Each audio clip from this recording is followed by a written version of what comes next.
আসসালামু আলাইকুম। এডু এক্সপার্টের পক্ষ থেকে সবাইকে স্বাগত। আজকে আমরা দেখব কিভাবে আমরা ইনভেন্টরি আইটেম ছাত্রছাত্রীর কাছে বিক্রি করতে পারি।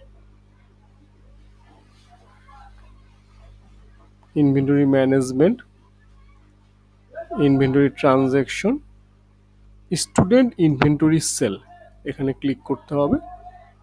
এরপর আমার সেই কাঙ্ক্ষিত স্টুডেন্ট যে আসবে সেই ক্লাস অনুযায়ী আমি লোড দিব। এটা আমি ডেমো স্কুল ব্যবহার করতেছি।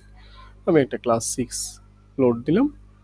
এখান থেকে যে স্টুডেন্ট আসবে সেই স্টুডেন্টের রোল বা নাম বললেই স্টুডেন্ট সার্চ করে আমরা বের করতে পারবো।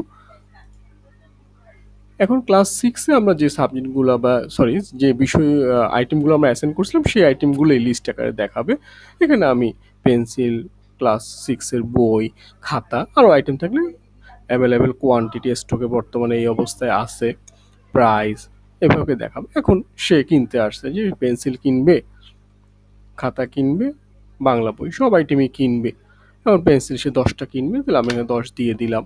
বাংলা বই সে একটা কিনবে, খাতা সে 10টা কিনবে।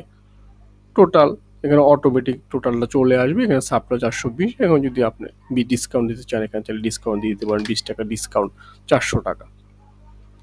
এখানে নোটে যদি কিছু লিখতে চান নোটে লিখতে পারবেন, চাইলে এখানে ডেট চেঞ্জ করতে পারবেন যদি প্রয়োজন হয়, পরবর্তীতে ডেট চেঞ্জ হয়, ডেট চেঞ্জের জন্য। এরপরে এখানে স্লিপ পার্ট যদি কয়টা বের করতে চান, 2টা, একটা স্টুডেন্ট কপি, একটা অফিসের জন্য। এইখানে not show item details in slip, যদি এটা আমরা আনচেক করে দিই তাইলে ডিটেলস আকারে সবগুলো আইটেমের নাম সহ চলে আসবে। আর যদি চেক থাকে তাহলে আইটেমের নাম চলে আসবে, একটা হেডে তার টোটাল টাকাটা দেখাবে। এখানে আমরা পেমেন্ট উইথ স্লিপ দিলে স্লিপ বের হবে, আর পেমেন্ট দিলে পেমেন্ট হয়ে যাবে এবং কোনো স্লিপ বের হবে না। তাহলে আমরা এখানে পেমেন্ট উইথ স্লিপ দিয়ে দেখি কি হয়। এখানে একটা হেডই থাকবে, বুক অফ স্টেশনারি, এটা বাই ডিফল্ট হেড। এই হেডের আন্ডারে সে 420 টাকা টোটাল পারচেস করছে, ডিসকাউন্ট পাইছে এবং টোটাল পে 400 টাকা।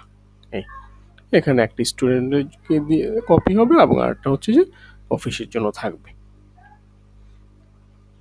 জি, ধন্যবাদ।